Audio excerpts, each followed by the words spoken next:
Cette nuit-là, j'étais dans la petite chapelle quand j'ai entendu des pas et des voix à l'extérieur. Avant que je puisse réagir, j'ai vu des criminels jeter de l'essence sur les murs et se préparer à tout incendier.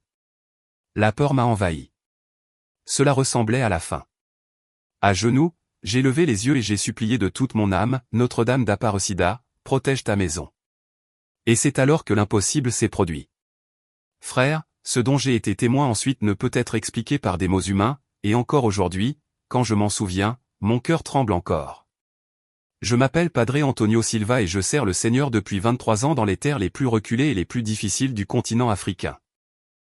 Je suis né dans un petit village à l'intérieur du Mozambique, où ma grand-mère m'a appris depuis l'enfance que Notre-Dame d'Aparecida protège toujours ceux qui lui sont fidèles. Je n'aurais jamais imaginé qu'un jour je serais témoin oculaire du plus grand miracle que mes yeux aient jamais contemplé. Quelque chose qui changerait non seulement ma vie, mais toute une région assoiffée d'espoir et de transformation. Je veux vous raconter, frères et sœurs, une histoire qui me fait encore trembler aujourd'hui quand je me souviens des détails. Rien, absolument rien ne m'avait préparé à ce que j'ai vécu cette nuit de mars, quand l'impossible est devenu réalité devant des centaines de personnes. C'était une époque où notre petite mission dans la province de Cabo Delgado était confrontée à de grands défis. La pauvreté ravageait notre région. De nombreuses familles luttaient pour avoir le minimum vital pour survivre. Les jeunes perdaient espoir et partaient vers les grandes villes à la recherche d'opportunités qu'ils trouvaient rarement. La chapelle de Notre-Dame d'Aparecida avait été construite par la communauté elle-même, brique par brique, prière après prière. Les femmes portaient l'eau de la rivière lointaine, les hommes façonnaient chaque pierre avec soin, les enfants aidaient en mélangeant la boue avec de la paille sèche. Ce lieu sacré représentait bien plus qu'un temple. C'était le cœur battant de notre foi, le refuge, où les mères pleuraient leurs enfants partis, où les jeunes trouvaient une direction, où les anciens partageaient la sagesse des générations. Pendant des mois, notre communauté avait traversé des moments difficiles.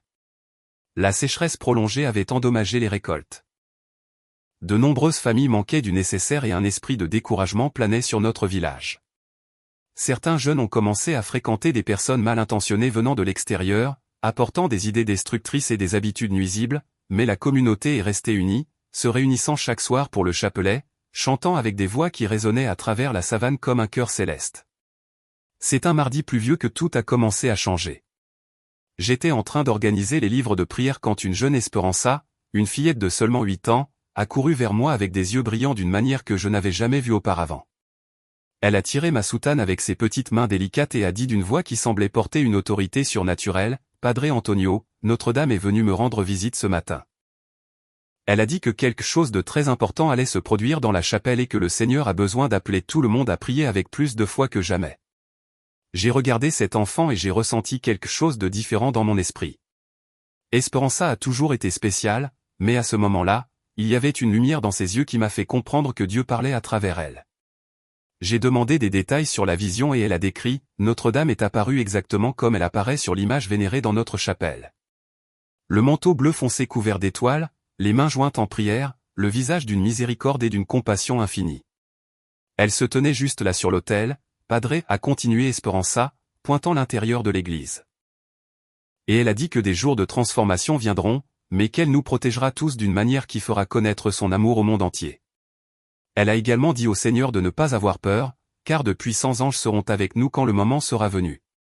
La fillette a parlé de cela avec une naturalité impressionnante, comme si parler à Notre-Dame était la chose la plus normale au monde. Cette même nuit, pendant notre prière communautaire, quelque chose d'extraordinaire s'est produit.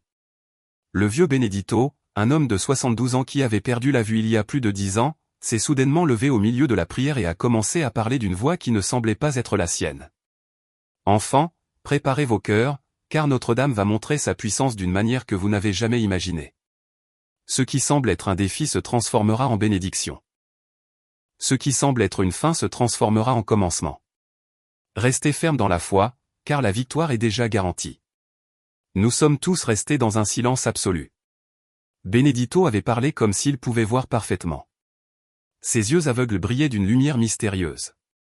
Sa femme, Donna Marta, a commencé à pleurer d'émotion, car cela faisait des années qu'elle n'avait pas vu son mari parler avec une telle clarté et une telle autorité spirituelle. Les gens se sont regardés, murmurant des prières de gratitude, sentant que quelque chose de puissant se déplaçait parmi nous. Dans les jours suivants, d'autres visions et rêves ont commencé à se produire. Une jeune Katharina, qui aidait à nettoyer l'église, a rêvé d'une multitude de personnes vêtues de blanc chantant des hymnes de louange autour de notre chapelle. Le commerçant José a rapporté avoir vu une lumière dorée émanant du toit de l'église alors qu'il passait sur la route à l'aube. La professeure Isabelle a raconté que ses propres enfants à l'école dessinaient des anges avec d'énormes ailes protégeant notre village. C'était comme si tout le ciel se mobilisait pour quelque chose de grandiose. J'ai moi-même commencé à avoir des rêves intenses, où je voyais Notre-Dame d'Aparecida marcher dans les rues de notre communauté, touchant chaque maison de ses mains aimantes, bénissant chaque famille de sa présence maternelle. Dans ses rêves, elle me regardait toujours droit dans les yeux et disait « Mon fils, prépare le cœur du peuple, car je vais montrer mon amour d'une manière qui restera gravée dans la mémoire de toutes les générations. » L'attente dans la communauté grandissait de jour en jour. Des gens des villages voisins ont commencé à arriver, attirés par les histoires de rêves et de visions qui se multipliaient. Des familles qui s'étaient éloignées de la foi depuis des années sont retournées à l'église, touchées par un appel inexplicable dans leur cœur. C'était comme si une vague surnaturelle de renouveau se propageait dans toute la région. C'est alors que ce dimanche est arrivé, que je n'oublierai jamais. Le soleil s'est levé avec une couleur différente ce jour-là, un doré plus intense qui semblait dorer même les feuilles des acacias autour de l'église.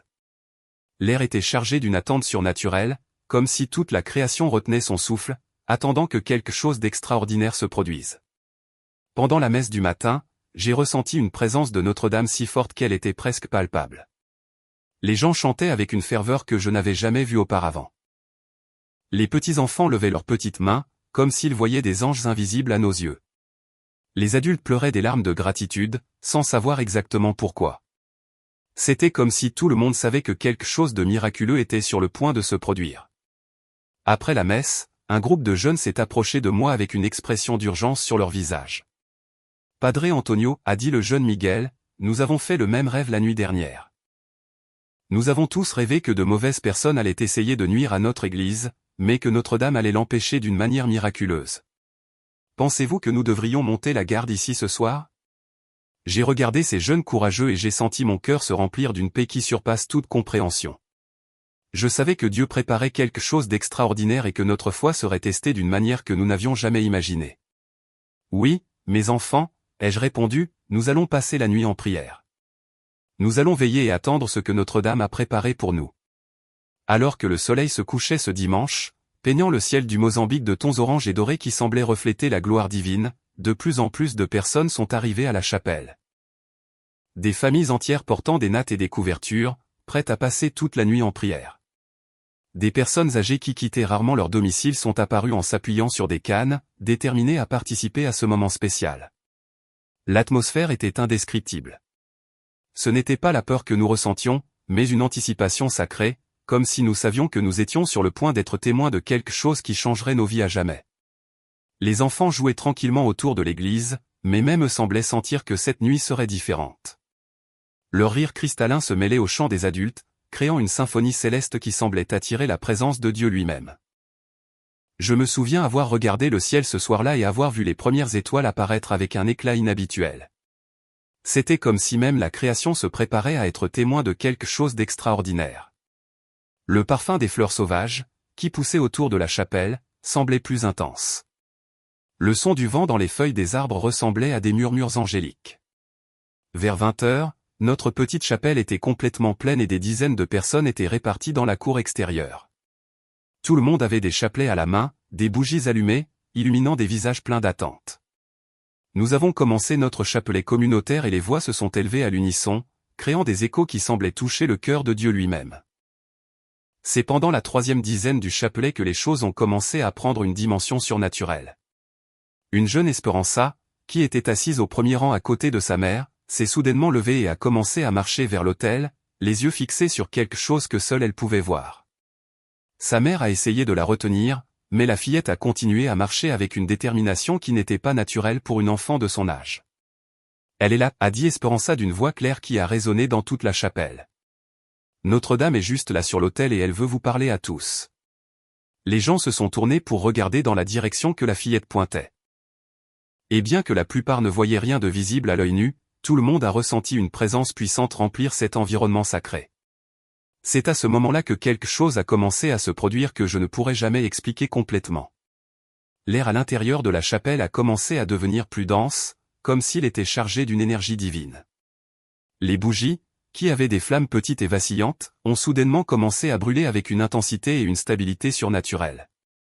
Un parfum doux, semblable à des roses fraîches, a commencé à se répandre dans l'environnement, même s'il n'y avait pas de fleurs de ce genre à proximité.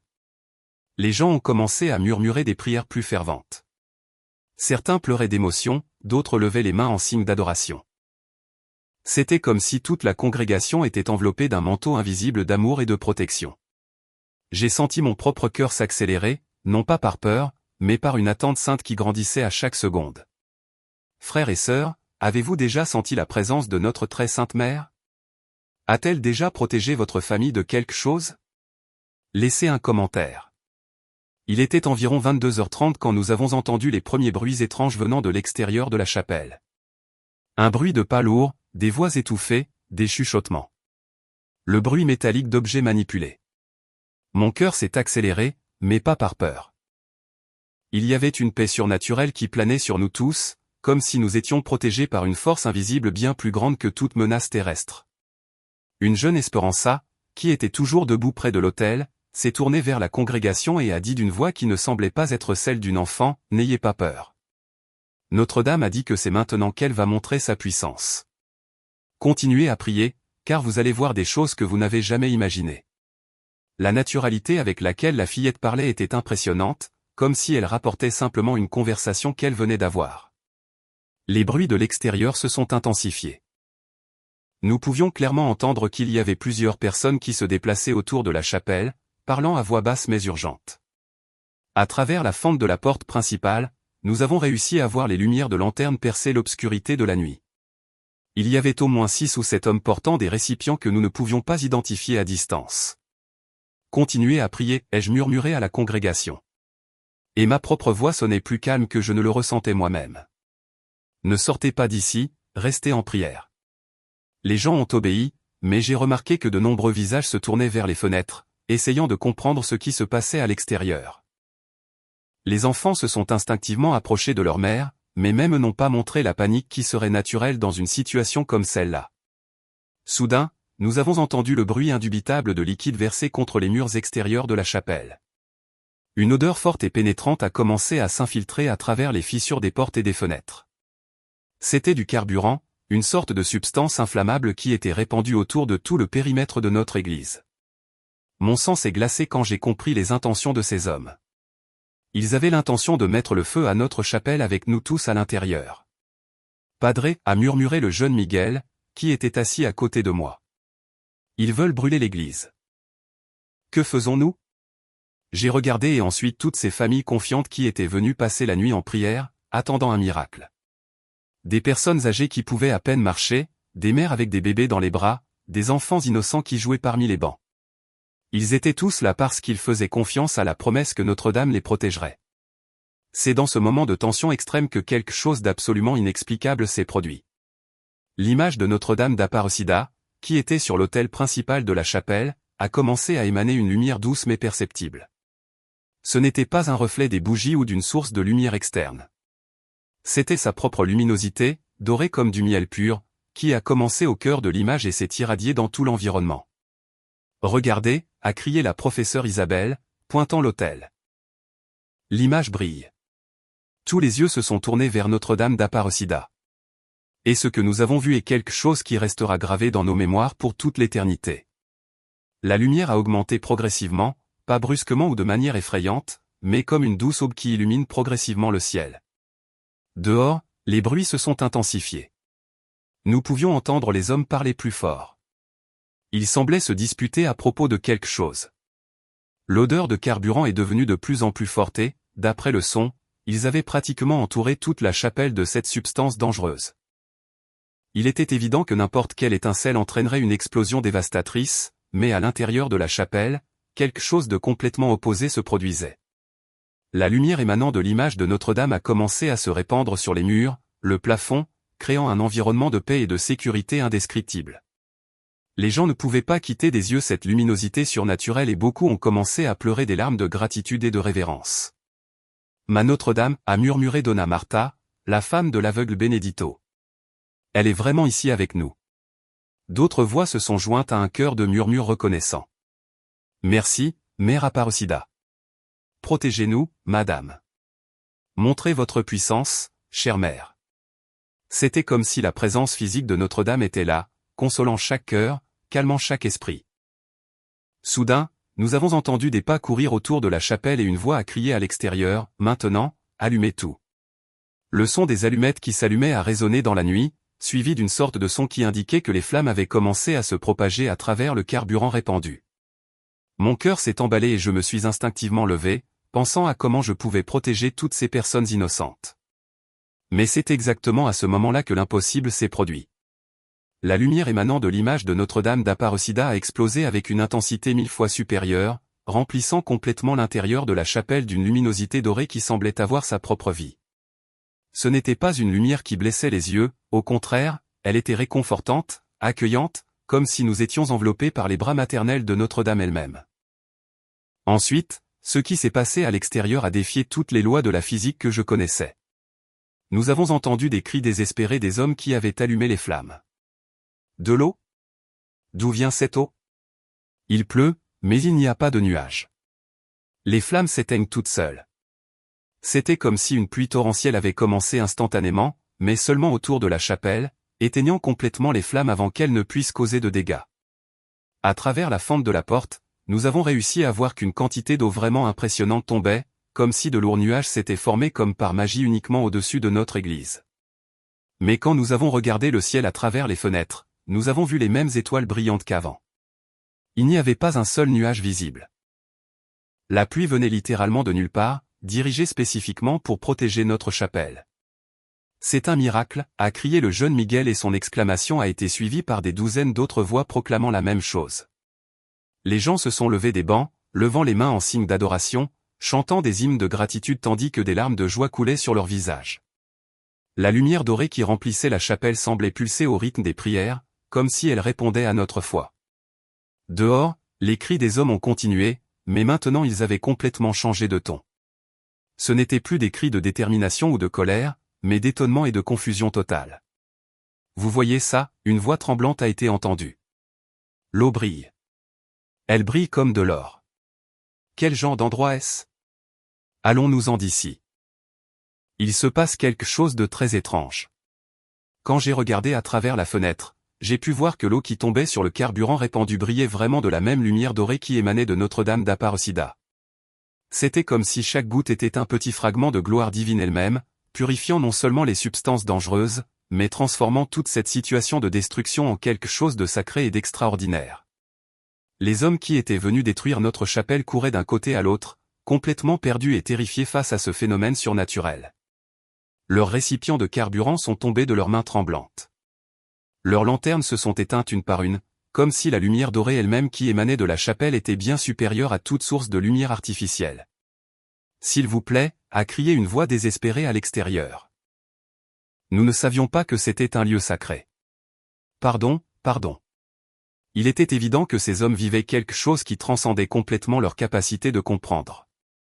La présence de Notre-Dame était si intense, si palpable, que même ceux qui étaient arrivés là avec des intentions destructrices ne pouvaient plus nier qu'ils étaient devant quelque chose de divin.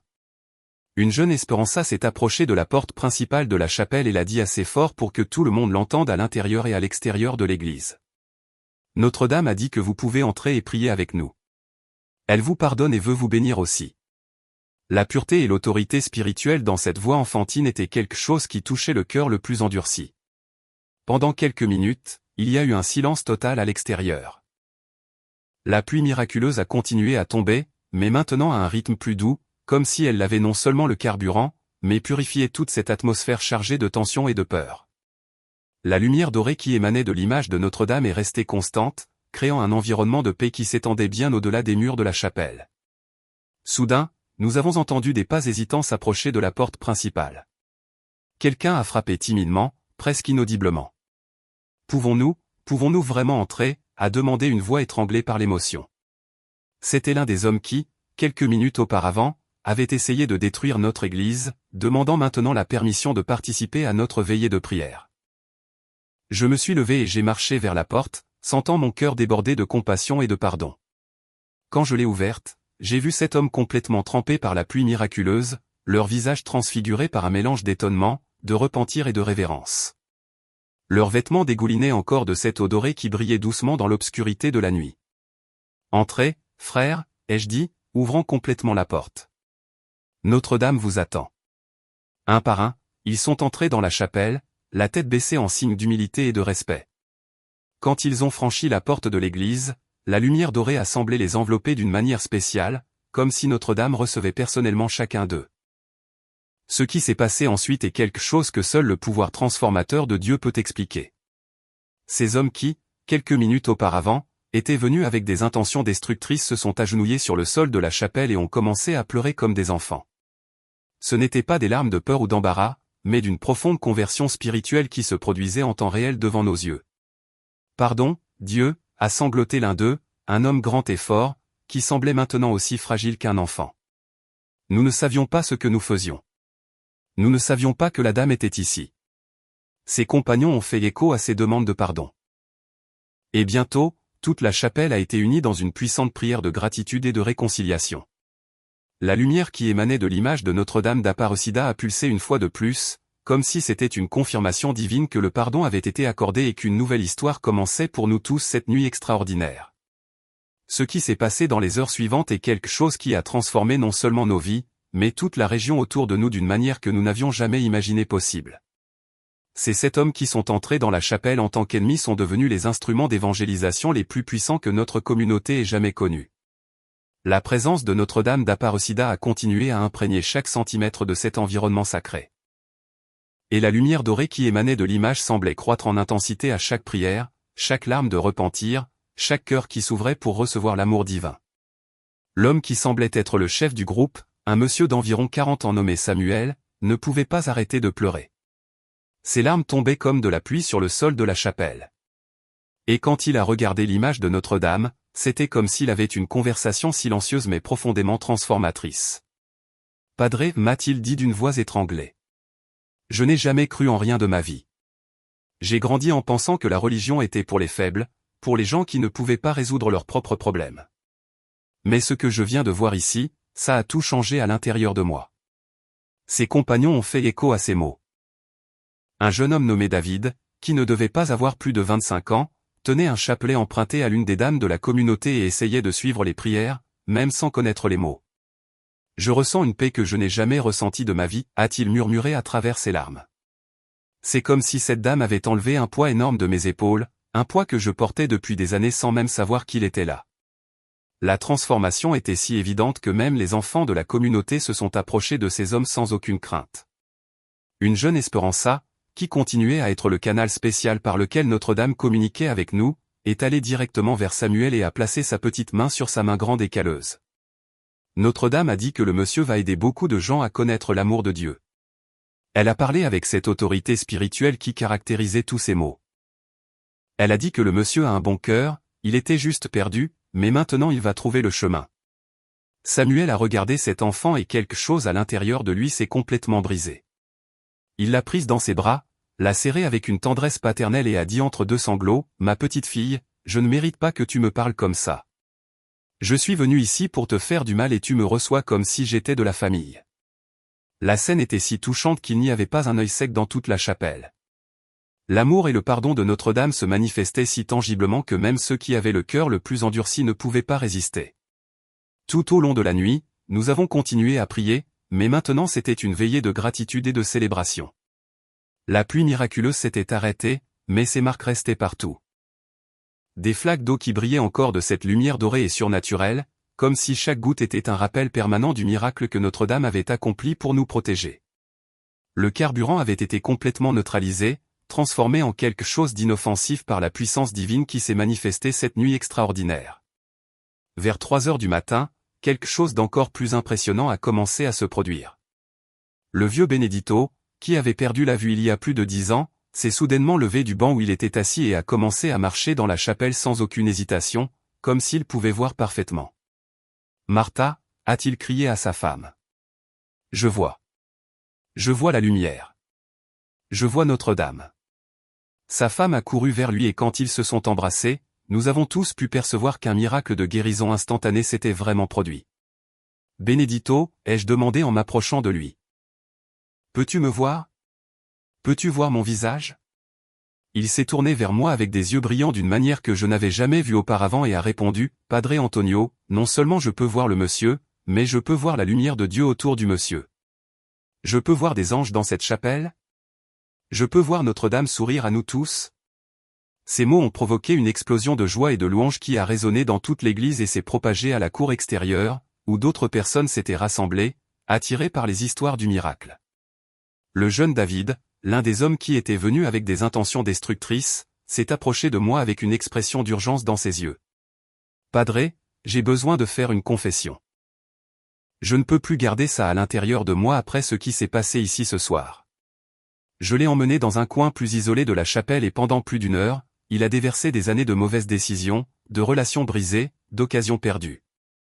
Mais à chaque mot de repentir, c'était comme si un poids était enlevé de ses épaules. Padre, a-t-il conclu, je veux consacrer le reste de ma vie à raconter aux gens ce que Notre-Dame a fait pour moi aujourd'hui. Je veux que tout le monde sache que peu importe à quel point vous êtes perdu, elle attend toujours de vous recevoir à bras ouverts. La sincérité dans ces mots était impressionnante.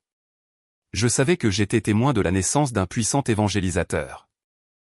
Quand le soleil a commencé à se lever ce lundi mémorable, notre chapelle débordait de monde. La nouvelle du miracle s'était répandue dans toute la région pendant la nuit et des familles entières sont arrivées de villages éloignés, certaines marchant pendant des heures pour être témoins de l'endroit où Notre-Dame d'Aparecida avait accompli un prodige si extraordinaire. La lumière dorée qui émanait de l'image était devenue constante, visible même pendant la journée, transformant notre petite chapelle en un véritable sanctuaire de pèlerinage. Samuel et ses compagnons n'ont pas quitté l'église pendant toute cette première semaine. Ils ont dormi sur le sol, mangé ce que la communauté offrait et ont passé toute leur journée en prière et à étudier la Bible. Il était impressionnant de voir des hommes qui, une semaine auparavant, vivaient complètement différemment, consacrant maintenant chaque minute de leur vie à grandir spirituellement et à se préparer à servir Dieu. Padre, Samuel est venu me voir à la fin de cette première semaine. Nous voulons être baptisés. Nous voulons montrer clairement à tout le monde que notre vie précédente est morte cette nuit-là et que maintenant nous sommes de nouvelles créatures en Christ. La cérémonie de baptême que nous avons organisée le dimanche suivant était quelque chose d'indescriptible. Des centaines de personnes de toute la région se sont rassemblées pour assister au baptême de ces 7 hommes dans les eaux de la rivière qui coulait à côté de notre village. Ce qui m'a le plus impressionné, c'est la façon dont ils ont partagé leur témoignage. Samuel était devenu un prédicateur naturel. Sa voix a résonné dans la foule avec une autorité spirituelle qui ne peut venir que de quelqu'un qui a vraiment trouvé Dieu d'une manière personnelle et transformatrice. Frères et sœurs, a-t-il dit aux foules qui s'étaient rassemblées pour l'écouter. J'ai marché dans l'obscurité pendant 40 ans de ma vie et en une seule nuit, Notre-Dame d'Aparecida m'a montré la lumière. Si elle peut transformer un homme comme moi, elle peut transformer n'importe qui. Les fruits de ce miracle se sont multipliés de façon exponentielle dans les mois suivants. Notre petite chapelle, qui pouvait auparavant accueillir un maximum de 100 personnes, a dû être agrandie à 3 reprises pour accueillir les foules qui venaient chercher la prière et participer à nos célébrations. Des personnes d'autres religions, des athées convaincus, des jeunes qui avaient perdu espoir dans la vie, tous sont venus vers nous, attirés par les témoignages de ces 7 hommes transformés. David est devenu un spécialiste du travail avec les jeunes à risque. Sa propre expérience de transformation lui a permis de parler directement au cœur des adolescents et des jeunes adultes qui suivaient le même chemin destructeur qu'il avait parcouru. Vous pensez qu'il n'y a pas d'espoir, a-t-il demandé au groupe de jeunes réunis dans notre chapelle. Je le pensais aussi, mais Notre-Dame m'a prouvé qu'il n'est jamais trop tard pour recommencer. Toute la région a commencé à changer. Des familles qui étaient séparées depuis des années se sont réconciliées après avoir participé à nos célébrations. Des jeunes qui avaient abandonné leurs études sont retournés à l'école. Des personnes qui vivaient dans des dépendances ont trouvé la libération grâce à la prière et à l'accompagnement spirituel. C'était comme si cette pluie miraculeuse qui était tombée.